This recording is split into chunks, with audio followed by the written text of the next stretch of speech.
Hi everyone, this is a technical analysis on USDJPY. Let's start with some fundamental background first. In the US, the Fed left interest rates unchanged as expected while dropping the tightening bias in the statement, but adding a slight pushback against the March rate cut. The US CPI beat expectations for the second consecutive month, with the disinflationary trend reversing. The US initial claims beat expectations while continuing claims missed. Overall, the data remains steady. The SM manufacturing PMI recently surprised to the upside, with the new orders index, which is considered a leading indicator, jumping back into expansion. Similarly, the ISM services PMI beat expectations across the board, with the employment sub-index erasing the prior drop and prices paid jumping above 60. The US retail sales yesterday missed expectations across the board by a big margin, and the market now expects the first rate cut in June. In Japan, the BOJ kept its monetary policy unchanged as expected, with interest rates at negative 0.10% and the 10-year JGB yield target at 0% with 1% as a reference cap. The Japanese CPI eased further across all measures, which makes it even harder to expect a rate hike from the BOJ anytime soon.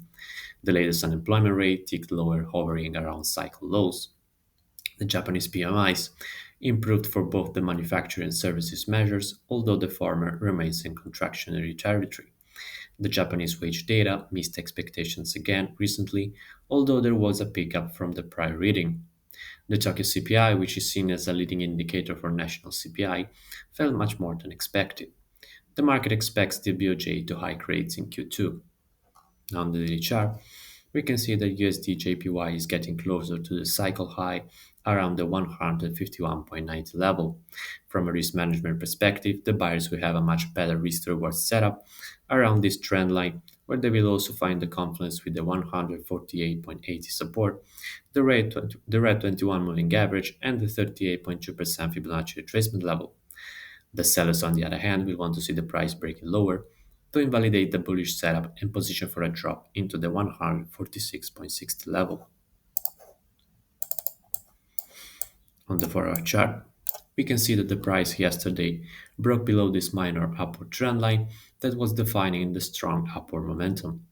This might be a sign of a bigger pullback to come, which should resolve right around the 148.80 support zone. We can expect the sellers to step in here with a defined risk above the trend line to position for a drop into the support. On the 1-hour chart, we can see that we have a counter trend line here that is defining the pullback into this downward trend line. A break below the counter trend line should see the sellers to increase the bearish bets into the support. The buyers, on the other hand, will want to see the price breaking above this downward trend line to pile in and target the cycle high around the 151.90 level. Today, we get the US PPI data and the University of Michigan Consumer Sentiment Survey.